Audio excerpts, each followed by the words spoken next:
to the MMA Fan Podcast. Ladies and gentlemen, I give you Stu and Blake. Hello and welcome to the MMA Fan Show. I'm Stu Whiffin, joining me always, Mr. Blake Harrison. How are you, mate? Very good, mate. Very good. We've been left to our own devices in the studio, haven't we? We hope everything's working. We hope you're watching it. We hope you're watching it. Otherwise, we're just two sad, lonely men chatting to each other about MMA, which is how this podcast began. So it's kind of come full circle, really, which is nice. Absolutely. Well, look, let's just jump straight into things. So we are doing our pre-UFC 296 show, and oh boy, what a card. It is. It's a fantastic card. A little caveat is that because we've got some stuff going on next week, we are recording this slightly early. So it is Thursday. Yes. The week before fight week. Yeah. So if anything comes up, if any major events happen between now and then, we're sorry, guys. Nothing to do with us. Hold our hands up. Not our fault. Is our fault, but, you know, we're doing it now. So if this sounds a little bit late, if for some reason Colby gets injured and it's Leon versus Shavkat, then this is going to be a weird listen. This is going to be a weird listen, guys. So we're hoping there's no big changes. However, there was one change that we found out this morning that we will get onto during the show. But let's start where we always should be starting. Yes. At the top of the card, the top of the bill, Leon versus Colby. And I suppose I want to start with a first question to you, Stu. Okay. Should Colby Covington be getting this shot? That's the first note I've got to ask Blake Harrison. Oh, look at that. Great minds think alike. No, I don't. No. I don't. I think, I mean, how long has it been since he last fought? Oh, God, now you're putting me on the spot. I don't know. I had some other interesting stats to prove why I don't think Colby should be getting the shot. Okay. But I can try and pull up the old... I think tapology here. I think he's a star, and I think the UFC like the fact he's a gobshite. He's always got plenty to say. I'm really looking forward to media day. I'm not going to lie. We'll get on to that. March of 2022. Yeah, Jorge Masvidal, a win over Jorge Masvidal in March of 2022. So he's not far away from being 2 years out of the cage. I mean, this all benefits Leon. Leon's been so active in like real hard fights as well, that has really tested his wrestling, which we think, he's going to be Colby's strength, which has generally been his strength. I'm not a fan of Colby Covington anyway. I don't know who he is, but he's got star power. But I don't know if people I think he's the most hated man in MMA, isn't he? I mean, it would appear, unfortunately, Ian Garry's hot on his toes, because... we spoke about that last week as to this. And I'm assuming we'll get onto it again in a bit. I'm sure we will. All right, will you tell me why you don't think, or do you think he deserves the shot? No, Colby does not deserve the shot. I mean, look, we mention this all the time. The UFC is not a meritocracy. It is a business, and Colby is the guy that's going to make more money. And I think I've seen an interview where Leon's kind of come to that conclusion now as well, that he's like, I didn't want to give Colby the shot. Yeah. But when you look at the division... Yeah. He was the fight that the money was at that fight. So that was the way to do it. The thing that I think is the most interesting factor of this in terms of why Colby shouldn't get a shot, Colby doesn't have a single win over a current ranked welterweight. Not one single win over a current ranked welterweight. The best things on his resume at the moment is losing twice to Kamaru Usman in close fights. That's it. I mean, that sounds harsh. Obviously, he's got good wins as well, whatever. But at the moment, none of the people he's beaten previously are currently ranked in the UFC top 15 at welterweight. I mean, and when you look at other fighters, Leon has beaten Usman twice and Vicente Luque. Yeah. Usman beat Colby twice, Burns once, Leon once. Burns has beat Wonderboy and Magny. Bilal has beat... Burns, Brady, Wonderboy and Luque. Shavkat has beat Magny and Jeff Neal. Like, these are all people with wins over ranked welterweights. Colby hasn't got a single one. So the name that just jumps there is Bilal, right? Yeah, 100%. And you just rattled off who he's beaten. 4 wins over ranked welterweights. Like, Bilal is not Colby Covington, unfortunately, is he? He's just not got that pull that we know. Whether people tune in just to hope to see Colby get beaten, whatever it is, it works for him because he's got, look at the opportunity he's got here. So I did also see Leon talking online this morning, and he was saying that he hasn't beaten a fighter under the age of, in however many sort of recent years, he hasn't beaten someone under the age of something like 35 or something like that. Wow. And so Leon is a hell of a lot younger than anybody that he's fought. And Leon also said, I've been active at the highest level. Yeah. So how do you see this going? I'll start it this way. Can Leon knock him out? Oh, yeah, for sure. I was going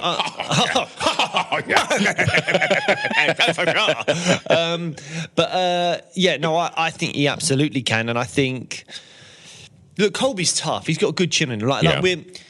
It sounds like we're being hard on Colby. He's a douche. It's fine.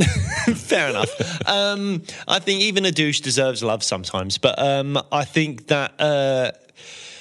he's not a bad fighter. He's a very good fighter. He's just not got those wins over those ranked welterweights, as we mentioned. He hasn't fought in a long time, as we mentioned. Now there's this stat about him not beating anyone under 35 for a long time. Yeah. These are all factors to consider. But has he got a very good chin?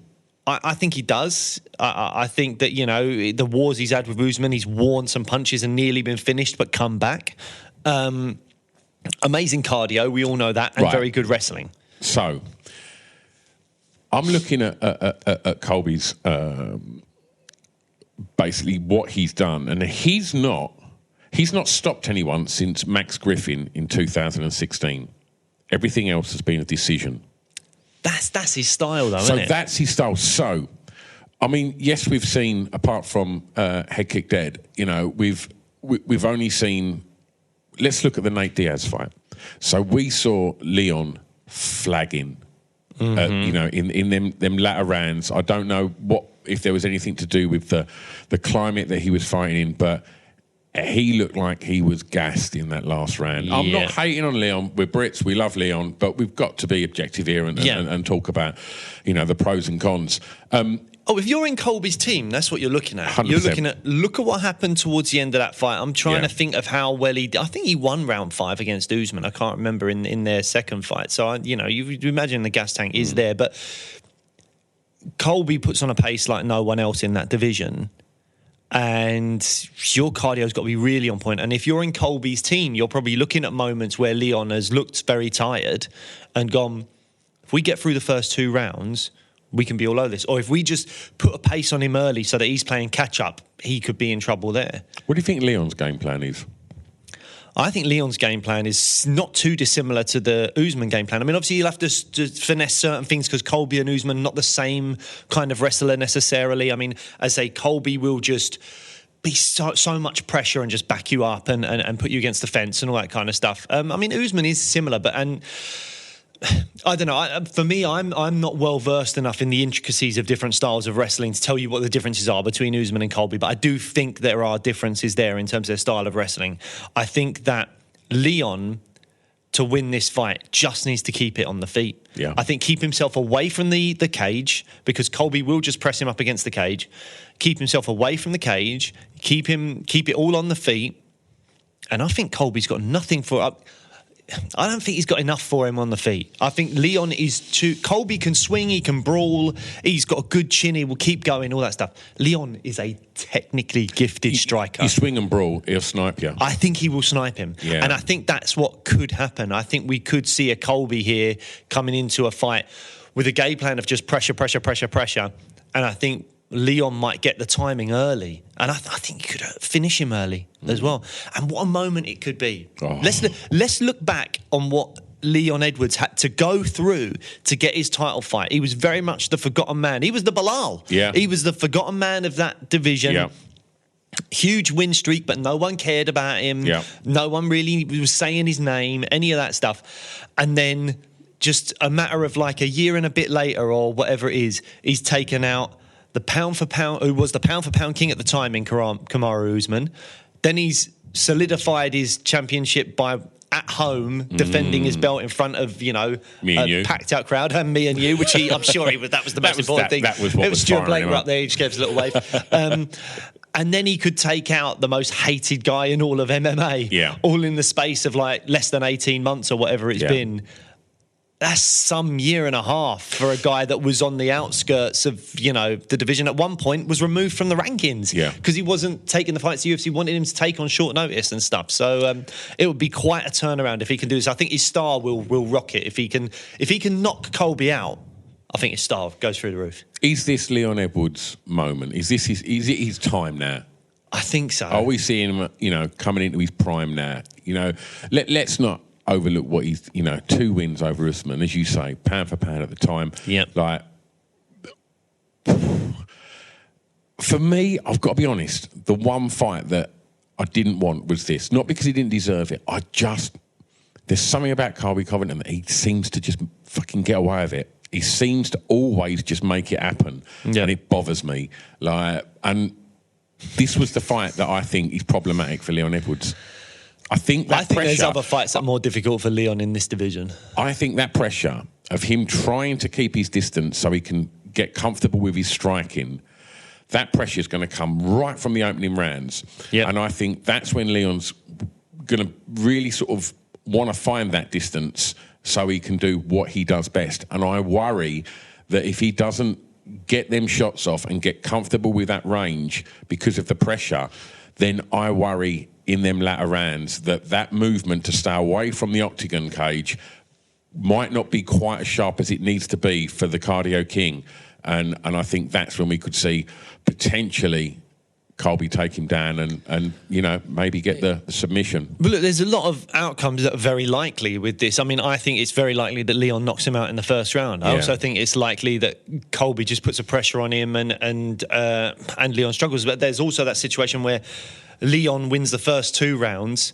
The third round is, you know, touch and go, because again, the cardio of Colby putting on a pace on him and all that kind of stuff. And then Colby wins the last 2 rounds and you're like, how did you score round 3? Like, which way did that go? And I think that could very much be the way it goes. That could be really tricky. I mean, you just don't know. But my nerves don't need this, Blake. I know, but I mean, I imagine if he head kicks him like he did with Usman. Imagine that if he kicked his head off. That would be incredible. Trump won't like it.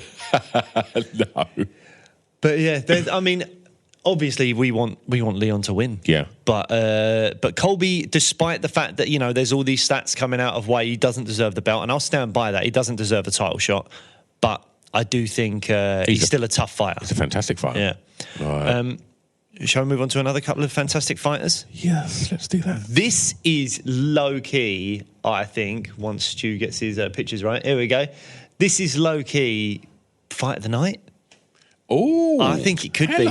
Or, I mean, I think someone's getting a bonus. Yeah. Someone is getting a bonus, because I think I watched their first fight and it was great. It was absolutely fantastic. Pantoja won with a rear naked choke. I think it was in round 3. It was round 2. Oh, was it round 2? Mm. But it was back and forth. The fight was really, really good. Brandon Royval's got a really exciting style. He's unorthodox with his strikes. He can catch you, but he puts a pressure on you and all that kind of stuff. We know Pantoja's a beast. Look at his fight he had when he won the belt against Brandon Moreno. Like, he went to war and he fought tired and all those kind of things. Like, I think we're in for an absolute cracker here. And I'm really, really excited about it. How do you see it going? I'm going to say that I think he's going to get another submission win. I think Pantoja's the man at the moment. Yeah? Yeah. I think, you know, he's that kind of guy that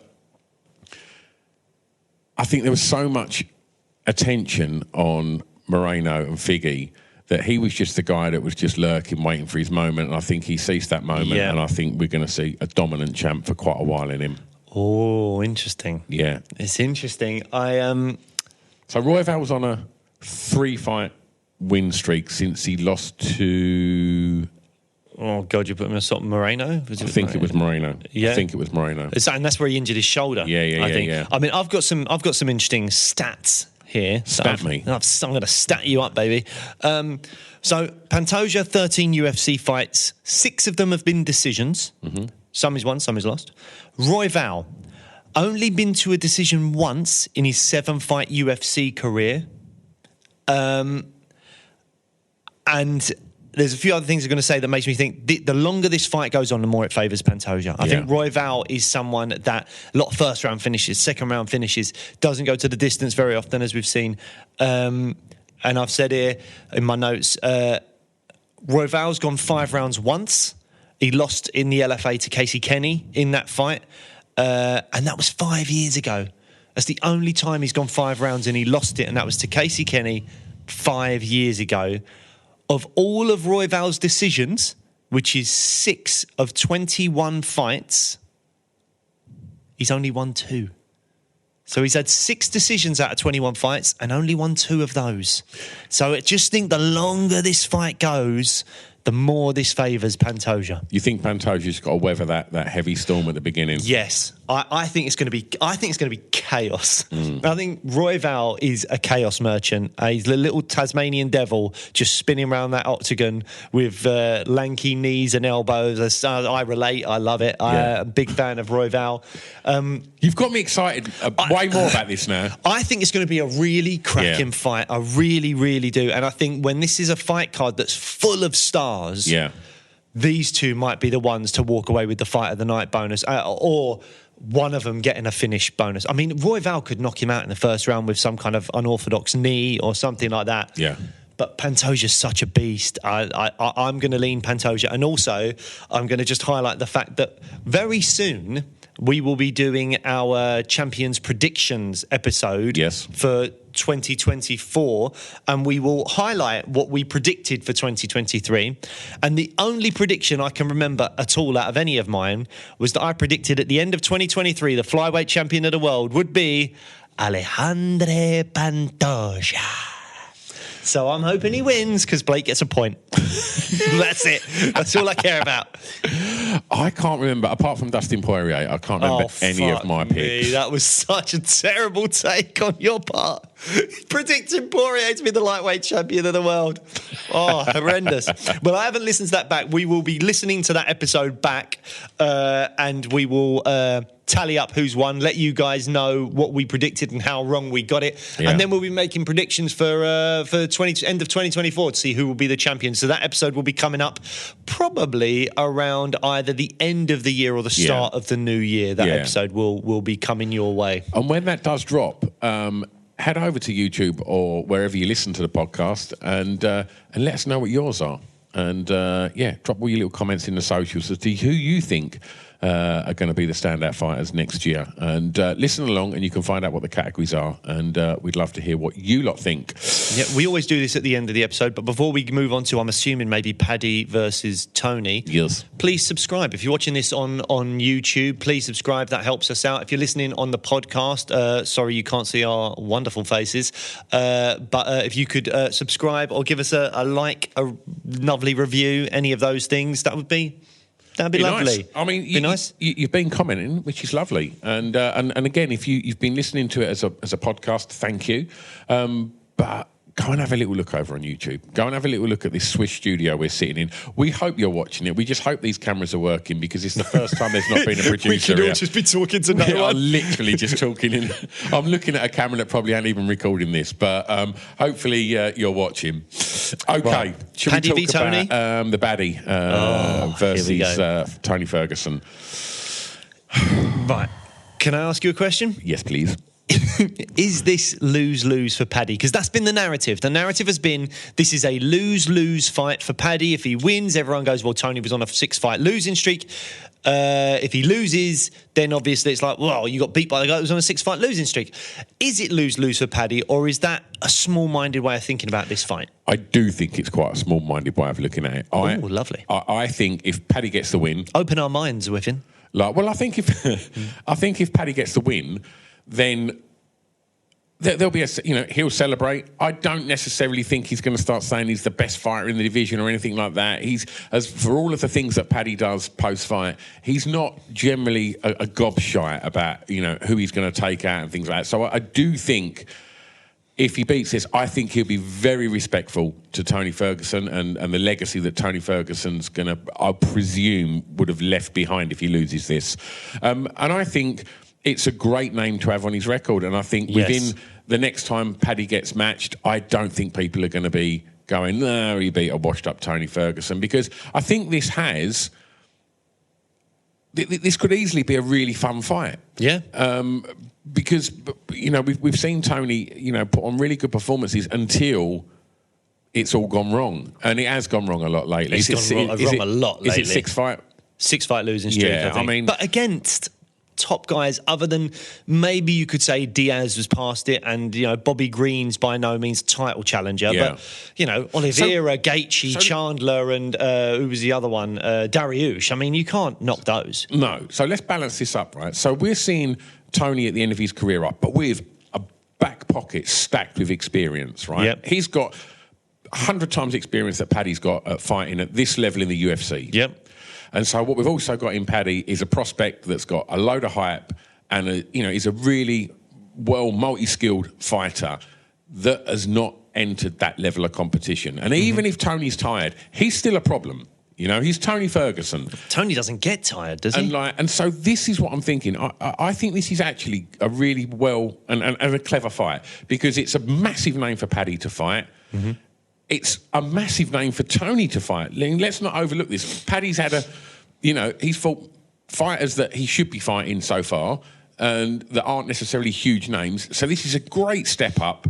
If you was to put Paddy in with somebody in that top 10 at the moment, I think it's too soon. Yep. And so I do think this is a good fight. And I think those that think Paddy's going to go in and obliterate Tony Ferguson in a round, I don't think that's going to happen. I think Paddy's going to be quite cautious in that first round.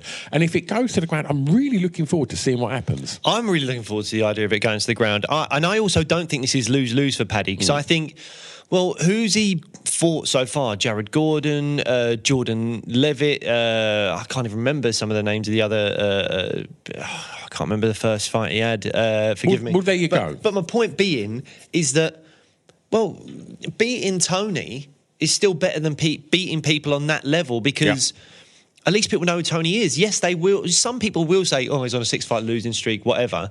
But who's he fighting otherwise? Someone with no name and all that. He will be fighting somebody of Paddy's level in the UFC. But Paddy's got a name. Yeah. And so he would have still been fighting a Jared Gordon or someone like that. And people would have thought, Tony's probably going to win this. Yeah. Because this is not a big name that we used to seeing Tony fight and potentially, and lose to. So I do think it's only the fact that Paddy's so famous that people are maybe presuming that, this is a bad matchup. But I was talking from Paddy's point of view. Yeah. From Paddy's point of view, he fights someone on the level of the people he's already fought, where he doesn't gain a huge amount. I mean, he's a star in himself because people like him now. But having Tony on the resume, even on a 6-fight losing streak, is still better, I think, than going after an equivalent of a Jared Gordon or Jordan Levitt and stuff like that. So I actually think this is a good, as you say, good matchup for Paddy, but also a good matchup for Tony. Yeah. And we'll have to just see how it goes. And if it does go to the ground, I think that's going to be really fun, because Paddy's got great jiu-jitsu. Tony has got really unorthodox jiu-jitsu. Paddy's not necessarily a wrestler per se, and Tony struggled with the wrestlers. So I think we could see something really, really fun. I think that... Do you think Paddy will be in awe? No, I don't think so. I mean, as some of the kind of... the awness of Tony kind of gone because of the losing streak. Like, are people seeing him across the cage now and thinking, Jesus, it's Tony Ferguson? Or are they seeing him across the cage and going, no, I'm Tony Ferguson, but you've been on a 6-fight losing streak. I should be all right. But Paddy will be thinking about who he's lost to. And, all of them people he's lost to. Yeah. As we've said, big names. I can't help but think, and obviously I want Paddy to win, former 3-time guest on the show, I think Paddy. Had Paddy been on 2 or 3 times? 3 times, I think, we've had Paddy on. And we love Paddy, and that nothing would make me happier than to see him get a win over Ferguson. But I do think he'll stand in that octagon in the States in that moment and think, fucking hell, it's Tony Ferguson. Like, I think you wouldn't be human if you didn't. I think he's a legend, and I think people, it might have been a very different story had them fights have happened that never happened, that we never got to see Tony in, with Nurmagomedov. We could have been talking about a long reigning champion. Well, he was on like a 12-fight win streak, wasn't he? Yeah. And then ran into Justin Gaethje, and it all just went downhill from there. And he's run into a lot since then. Yeah. How do you see the fight actually playing out? Like, how do you see it going? I think Paddy's going to be on the back foot. I think he's going to be moving about. I think Tony is going to come forward. Yep. And he's been working with David Goggins. Yes. Make of that what you will. Yeah, make of that. I think Paddy had the great answer to that. He was like, Tony's never had a problem with his cardio or his mentality. So working with David Goggins is like, why? Yeah. Like, you're not gaining anything from that necessarily. You need to work on other things. I don't know. I mean, I've never watched Paddy and thought I'd be terrified of his power. He has knocked people out though. He has, but I think we know that jiu-jitsu is his speciality. Yeah. And I wonder if Father Time will catch up on Tony, and are we going to see how crisp is his striking going to be? I do think this promises quite a well-matched fight. Yeah. But I think there'll be a lot of impressing forward in the early rounds, and Paddy moving around, throwing some shots, and hopefully not getting clipped, because we do see that. And Paddy gets hit a lot. He's very hittable, but I don't think of Tony as a knockout artist either. So we could get another really fun fight here. I do think that Tony's chin is not what it was, and I do think Paddy actually hits hard. I'm not sure how technical his striking is, but I do think he hits hard, and I do think he can actually get a knockout here. I think if you're Tony, where I feel like I've seen Paddy struggle at times is when he's pushed up against the fence and kept there, and I don't think he always finds a way out of that quickly. And I think you can run down the clock and be winning against Paddy by pushing him against the fence. Where things go wrong for people, it seems, is when they then dip down for the double leg, and then Paddy's like, now I've got an opportunity for a guillotine or climb you like a ladder and all those things. So, but I think if you can stay upright but push him up against the fence and keep him there, I think Paddy sometimes, we saw it in the Jared Gordon fight. Jared held him there for a long time. Jordan Leavitt held him there until he went down for that double leg and then got just choked. And Paddy can get those chokes from odd angles as well because his jiu-jitsu is so good. So you've got to be very, very careful of that. But I think if you can remain upright, keep him against the fence, I think that might be a way that Tony could do well in this fight. But I can see some exchanges happening on the feet, and I can see Paddy getting the better of those exchanges. And I think we could see Tony finished or TKO'd, where the ref's got to step in and save Tony from himself.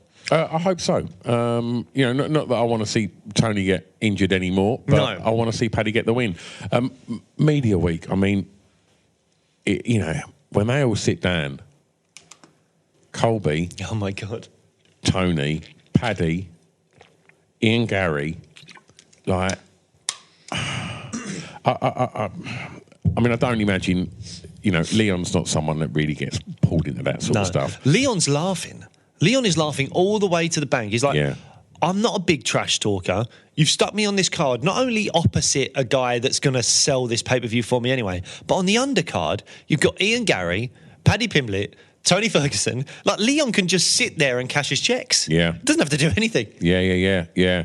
So I'm interested to see what Tony turns up to media day. Yep. And I'm wondering if he does dish it out a bit, how Paddy responds to that. Like, I'm really interested. I think this could be a fight that really matures Paddy Pimblett as a sports person. I think it could be really interesting to see at that level, and he's obviously fought very high on cards because of who he is, but the opposition has not been Tony Ferguson. So I'm really looking forward to the whole lead up to this and all the chaos that I'm presuming is going to come around media week, because there's so much stuff going on. Colby's giving it to everyone, and Ian Garry just seems to be getting it from everyone. I think it could be really interesting, and I hope it doesn't sort of quash Paddy's personality. I hope he's in the mix of it. Not necessarily hating on anyone, but I hope he's got plenty to say, and he keeps that brand Pimblett, where it should be, because he's an interesting, fun guy, and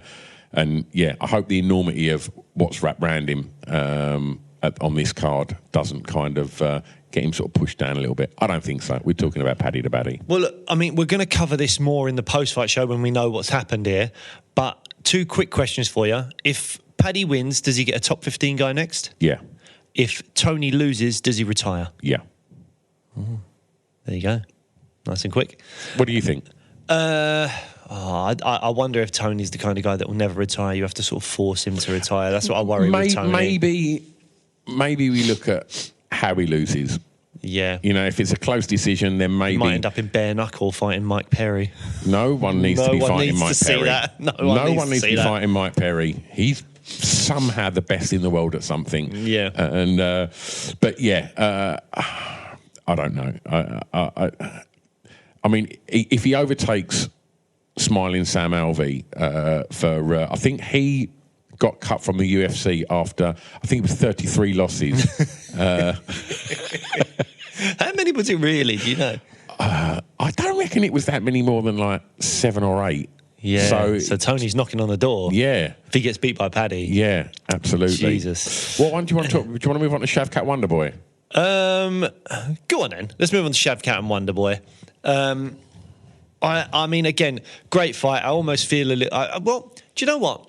Before, I was going to say I feel a little bit for Wonderboy because he's got Shavkat, and we know Shavkat's really good on the ground. However, when you look into Shavkat, he is not your typical wrestler who Wonderboy has struggled with. Wonderboy has struggled with Bilal. Burns isn't your traditional wrestler, but he implements that kind of double leg takedown style when he needs to, and he does well with that. Shavkat doesn't shoot for takedowns in the normal kind of American wrestling style way.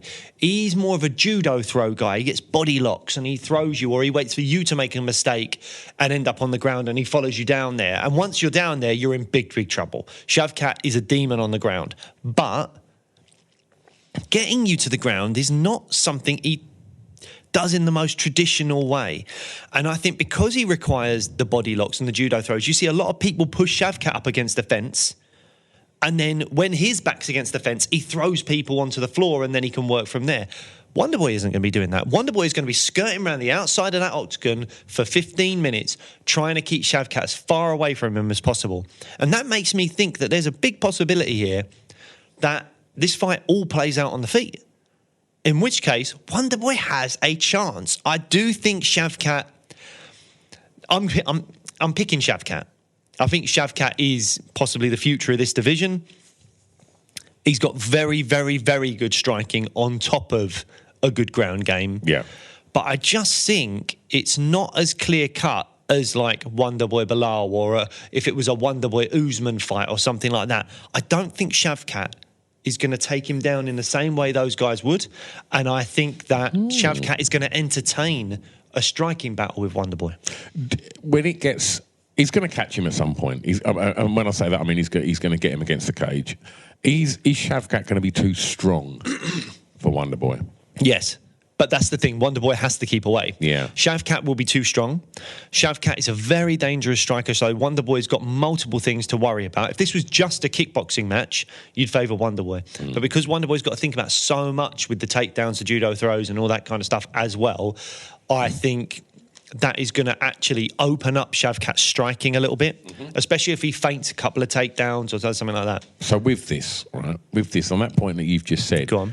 Do you think that kind of adjustment that Shavkat might have to make to deal with the very unorthodox and effective striking style of Wonderboy, do you think this could be the fight that maybe exposes a flaw in his game?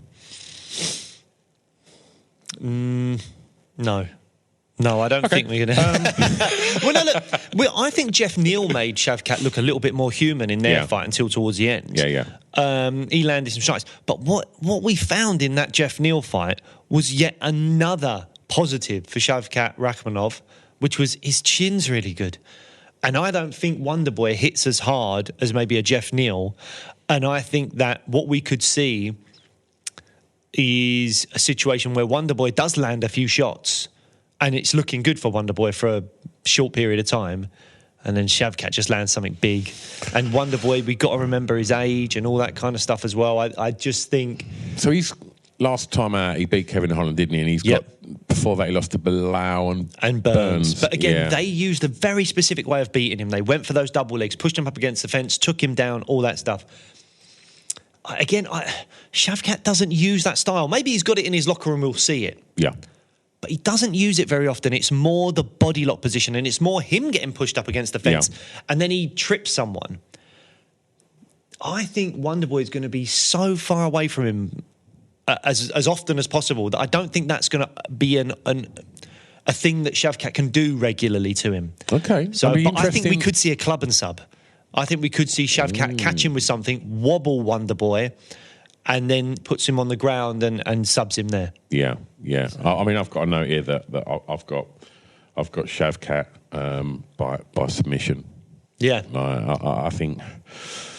I think we'll see a good Wonderboy at 3 rounds. I think, he can sustain that movement. And but like you say, that style that he fights with, age favours it. It's very in and out, and it's all, absolute rapid striking. And Wonderboy's, Father Time, he's creeping up on him. But he's the nicest guy in UFC, man. Oh, he's the NMF. Absolutely. Okay. What do you want to move on to, mate? Well, it's got to be Luque versus Ian Garry, I think. And I think the big question really is how much has all the outside of the cage stuff affected Ian Garry? I mean, we've got Sean Strickland making videos for his Instagram and whatever else. I don't know if he's got a YouTube or something like that, talking about Ian Garry's wife, talking about the relationship between them, how he feels like Ian Garry is a victim and all these kind of things, which is... I mean, look, no one knows what's going on in people's personal relationships and stuff, but we've met Ian, we've met Layla, they both seem really lovely. Yeah. And also, it's no one's fucking business. It's no one's fucking business. But this is the MMA kind of social media space, isn't it? It's like, say all this, if you're a fighter, you're saying all this stuff because maybe you'll make some money down the line and whatever. But also, people want to jump on and people want to troll because that's just the world we live in. I don't really know what people get from it. But in all of this chaos, Luque's just head down. The silent assassin. Going about his work. He is the silent assassin for a reason, and I just think he is flying under the radar. All the heat's on Garry.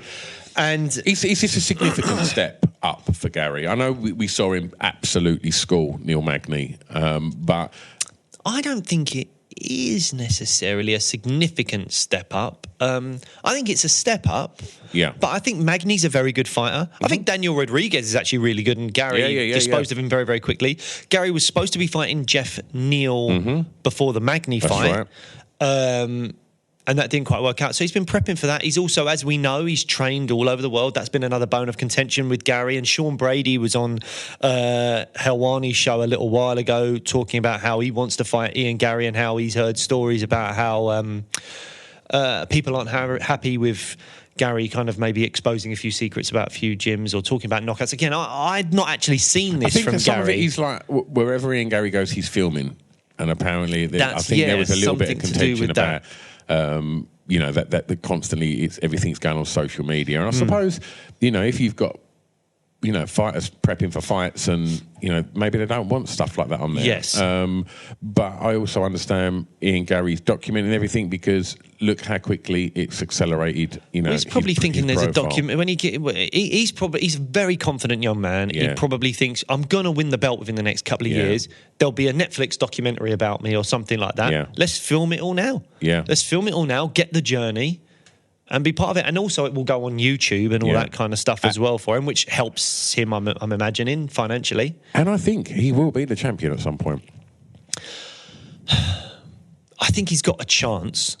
I think he's probably got a big chance because I think people are interested in him. Yet. No, he hasn't. I just think that division is stacked. I think Leon's great. I think Shavkat is really, really good. I think Sean Brady's really good. Bilal's really good. Like, there's a lot of tough fighters. Like, don't get me wrong, I'm a big fan of Garry, and I think he's got all the attributes to potentially become a champion. I just think when you're dealing with a cluster of fighters that are all equally very, very good fighters, unless someone does something amazing, then it's really hard for them to put their head above the parapet and say, no, I'm the guy. Yeah. I think when we saw Hamzat, we were like, that's the guy. At the moment, there's alternate realities out there where Bilal's the champ, Leon's the champ, Garry's the champ, Shavkat's the champ. Like, there's different people are champs at different times. You just don't know. He's got youth on his side, and I think he's very good, and I think he is only getting better. But Luque is no mug, though. Luque is a very good fighter, but I do think Garry will win this. And they were gym buddies, so they've spent a lot of time, I imagine, sparring. So I think they're going to have a rough idea of, how each other moves, and I presume through sparring you were going to start to pick out a few little, flaws that they may jump all over. Who's going to be cornering who, do you think? Well, Garry, as far as I'm aware, is not at Killcliff anymore. He's he's left there. I don't know what his main training camp is. I think they were all very, they're all talking. They're very cordial. Yeah, it's all good. Yeah. But I'm hearing from other people. I'm not hearing this from Ian or Layla, and I haven't been keeping up to date on their socials and all that kind of stuff. So I don't know where this training camp has been. I imagine Luque's has been at Killcliff. Yeah. Or if not, he's been in Brazil. I think Gilbert Burns will be in Luque's corner. I know they're very good friends. I just don't know. Yeah. I don't know where Garry is at the moment. I don't know what he's doing and where he's training and what's going on with Ian Garry. So it's going to be an interesting one to see where he is fighting out of. All right. Ian Garry wins. Okay. Yep. Who's he calling out? Well, it'd be really interesting if he gave a little shout out to Sean Strickland. That would be very... I mean, don't get me wrong, he can't jump the line, but if Strickland loses... If you can keep that beef going, like Sean Brady's asked for Garry, I think Garry could fight the winner of Shavkat or Wonderboy, but if it's Shavkat, I'd steer clear. I'd wait for him to have the belt or something and then go for that. The loser of Colby Leon. I mean... The thing is, Garry, even though there's a lot of people that don't like Garry now, for reasons that I still don't understand, but because there's a lot of beef between Garry and multiple people, that means he's got a lot of options. So let's say Colby beats Leon. The UFC probably won't want to give Leon an immediate title shot, and I have my own thing of I think you need to defend the belt 3 times to get an immediate title shot. I think Garry, given all the drama that's happened with Leon, he could shout out Leon and get to fight Leon.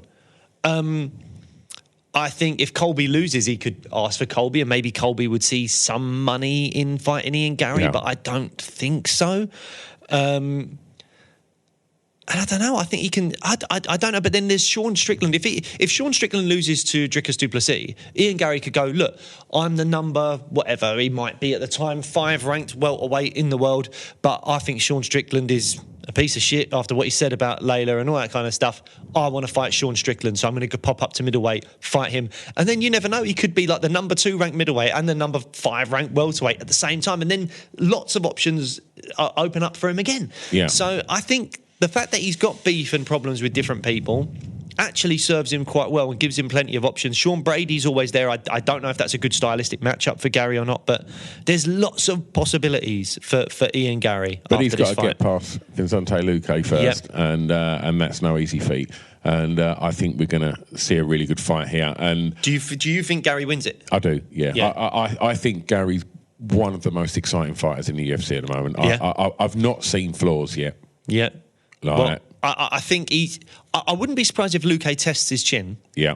But I do think Garry gets it done. I think Luque has struggled with some elite strikers in the past, like Wonderboy, and I think it was maybe Jeff Neal as well. I think he struggled with. So I can see Garry being of that mindset and just kind of piecing him up from the outside a little bit and landing some good strikes on him. That's what he's good at. So yeah, I'm picking Garry to win this one. Such a fucking good card, isn't it, man? It's such a ridiculous card. That's the main card, a 6-fight main card. It is absolutely ridiculous. And then we just got news this morning. Again, we're recording this a little bit earlier than normal because we've got some stuff going on next week. So we've only just found out this morning, and so I've got no notes on this, that Bryce Mitchell has stepped in for the injured Giga Chikadze. I think it tore his groin or something like that. Yep. And now we've got Bryce Mitchell versus Josh Emmett. What an opportunity this is for Bryce Mitchell. Yeah. I mean, this is what you want. And taking this on short notice, I think will serve him very well. He had a great fight, what was it, against Dan Ige? Yeah. Was his last fight. And now I'm just trying to look up kind of where they are in the rankings. I think Emmett might be about 6th. And Bryce Mitchell is about 10th. Who pieced up Josh last time out? Yair Rodriguez. Oh, that was quite unpleasant. That was a nasty one. But I think this is really interesting. I mean, I've not seen... Emmett hits hard. Yeah. If he catches Bryce could be in trouble. I mean, I think maybe Bryce got hit by Dan Ige a couple of times, and Dan hits hard as well, but I think Josh maybe hits a bit harder. And we saw Bryce struggle with Toporia's power in that fight. We've seen everyone struggle with Toporia's power, don't we? We'll have to just see what Emmett's wrestling is like. It's whether Emmett can see him. If you're wearing camo shorts, mate, you know, it's quite hard to spot him. Hard to spot him. What do you think? No, so Emmett got beat by Topuria last time out. Sorry, it was Yair Rodriguez before before that, so he's on a 2-fight losing streak, having got beat by Yair and Topuria. And Topuria really smashed him about, I think, from what I remember. That was the fight I was thinking of. Yes. Yeah, that was a beatdown. But before that, he was on a 5-fight win streak. So well, he was, when we had him on the show, we was thinking he's one fight away from a championship shot. Well, he fought for the interim belt next, didn't he? Yeah. So I mean, I think Josh Emmett is a really good fighter. Again, he's not young though. This picture I'm looking at, he does look quite old, doesn't he? He's 38. Yeah. He's 38 years old. Bryce Mitchell, I think, is in his 20s. What do you think? 29, Bryce Mitchell. If you're Josh Emmett and you're looking at this fight, what are your concerns? If you're Josh Emmett, it's the wrestling. Bryce Mitchell is an absolute beast on the ground. He's unbelievable. If he gets you down, that's it, because his jiu-jitsu is so good. He's a phenomenal grappler. There was a moment in the Dan Ige fight where I remember him basically being like on his back almost, and somehow got his leg all the way around Dan Ige and flipped and then ended up on Dan Ige's back. Yeah. I mean, it was like magician stuff, what he was doing. I'm a big fan of Bryce Mitchell's fight style. I think he's one of those grapplers that's an incredibly exciting grappler. He's fast-paced, he's dynamic. He's hunting for the finish all the time, and he pulls things out that you just like haven't seen before. It's really, really, really exciting grappler, Bryce Mitchell. He's just crazy. he's just. I don't know. Do you think Josh Emmett's got concerns if he loses that he's got to deal with Bryce Mitchell praying for him? Oh God, maybe we'll ask him to pray he's for got something. The baby Jesus in his corner, He's got the baby Jesus in his corner. I don't know. Look, it's not for. Look, I haven't and nothing against religion. You want to be religious, good for you. But I think he just goes a little bit far with it for me. And then on top of that, he's super into all his guns and all that stuff. And he's fucking bananas. Yeah, it's a conspiracy theorist as well. I think right. so. Yeah, so he's the full package of wackadoodah. Absolutely. Yeah, but, absolutely. Loves a wank sock as well. Loves a. That was a James Krause story, wasn't it? Yeah. Oh God, you'll have to look up the James Krause story if you haven't seen it. But there's something to do with him using, was it his own James's socks? Yeah, he used James's sock to help please himself. So and then put it on and went training. And then oh my Christ. So yeah, you'll have to look up that story. James Krause, buy yourself some camo socks, mate. Yeah, I mean, how's James Krause doing these days? I mean, it's, with the whole betting scandal and all that, it's just he's gone. He's like I imagine. Obviously, was there something put in place that his fighters couldn't compete under him? They couldn't compete under him. Yeah. Yeah, I mean, so he was, he was like such a great coach as well. Yeah, Jesus. Poor old, I say poor old James Krause, I suppose, if you break the rules. These are things that happen. Absolutely. But, yeah, so, I mean, really interested in that featherweight fight between Bryce Mitchell and Josh Emmett. I do wonder if Bryce could do it. Short notice, he could actually do it. If he gets Emmett down, I think Emmett's in big trouble. However, if Emmett keeps it on the feet, I think he's going to smash Bryce up. So, be interesting to see. Carol Rosa versus Irina Aldana next. I didn't have a huge amount to say about this, but I think it's really important to mention the fact that Aldana is ranked 5th and she's the last person to ever fight Amanda Nunes. Makes me think that she's in for a title shot if she only got to win 1 or 2 fights. Yeah. And That's it, title shot for her. She's not got the pulling power in terms of pay-per-view numbers and stuff that, Amisha Tate or a Holly Holm would have. But she's definitely can, if with a win over Carol Rosa, she can stake a claim saying, hey, I was the last person to fight the champ before she vacated. Get me in the mix here. Get me in the mix, for sure. I think she could definitely do that. Carol Rosa's ranked 9th. I think that says a lot about the division, though, because her last 2 fights were at featherweight, and she went 1-1. So she wasn't overly successful at featherweight, but she's still ranked 9th at bantamweight. And her 2 last bantamweight fights before that, she was 1-1 as well. Yeah. And she's still ranked 9th. And I think it just goes to show there's not a huge amount of depth in that women's bantamweight division, which is... It's all to be played for, mate. It's all to be played for. It's definitely a very open division because of that, but it's weird, isn't it? There was only a little while ago that the bantamweight division was the women's kind of like... Absolutely. Star division. It was, Ronda Rousey, Misha Tate, Holly Holm, Amanda Nunes. Do you think we're going to see Ronda Rousey in a super fight? I don't think so. We're going to do a questions episode after we record this that will go out, I'm assuming, just after this episode goes out. A few days after this episode goes out. So we're recording that today. So again, if there's any huge developments over the next week, apologies, not our fault. But we will be answering questions, and I believe there's some UFC 300 questions and stuff on there. So we will get onto that. So if you want to hear our opinions on random shit to do with MMA, then tune into the next episode. That's the name of the episode. Random shit with Blake and Stu. Shit. Anyone else you want to shout out on this? Look, it's such a stacked card from top to bottom. Garbrandt's on the card against Kelleher. I think, whenever Garbrandt's on the card, that's fun.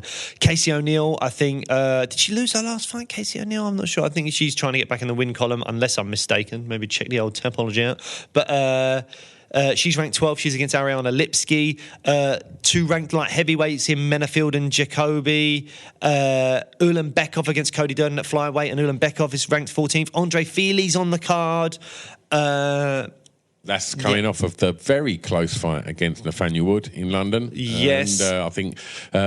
Andre Feely looked very disappointed he didn't get that win. It was a close fight, and I felt like Nathaniel won that fight. Yeah, absolutely. But I'm a big fan of Andre Feely. We asked him a question on Media Day. Really, really lovely. Seemed like the nicest guy, didn't he? Did he talk about crying at like Pixar movies and stuff? It was really lovely. I'm a big fan of Andre Feely now because of that interaction. Yeah, I think he was talking about balling it up. Yeah. Well, we've all done that. We've all balled it up. And Randy Brown. I love Randy Brown. He's got a fight style that I really like. Yeah. This is a stacked Best porn name ever, isn't it? What, Randy Brown? Yeah, love that name. I don't want to know what kind of porn you're watching. I'm a big fan of Randy Brown. I do think that's going to be a good fight with Muslim Salikov.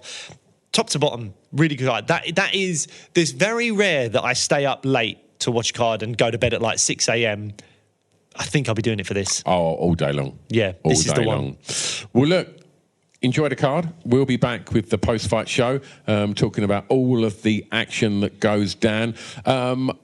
If you've not done so already, go check out their episode that you can see behind us with MVP. We had Michael Venom Page in the studio. We kicked things off in this new look studio with MVP, and what a delight he was. Still no word. No word. You scrutinised him and pushed and pulled him, but he wouldn't crack, would he? No, he wouldn't. He was a tough nut under pressure. He didn't get interrogated as much as I would have liked him to. The light in the eyes didn't work as much as I hoped it would. But we're still waiting to see. Obviously, there was that whole thing about Kevin Holland, and maybe if that fight happens, that's amazing. Yeah, boy. I would love to see that. And you never know, maybe that's an Ian Garry matchup for the future. MVP Ian Garry. Yeah, I'm loving that. Well, we asked him about his thoughts on Ian Garry, so go and watch that episode and get his take on what he makes of Ian Garry. Coming soon, we've got a big heavyweight boxing prospect in Johnny Bosch. We've got the Romford Bull, Johnny Fisher. He came in and we had a wonderful chat about, if you're a big heavyweight prospect at the moment, heavyweight boxing is where it's at. It's super exciting at the moment. He's been sparring with Joe Joyce. He's been sparring with Daniel Dubois. and we talk about that, and we talk about the other fighters that are in that stacked division and where he sees himself in the coming years, you know, fitting into that puzzle. And he's also his dad. And his dad. Story about his dad. Big John. Big John, bosh. What I loved after that show, you went home and had a Chinese. I did. Yeah, I did. If you know Big John, then you follow him on Instagram or anything like that.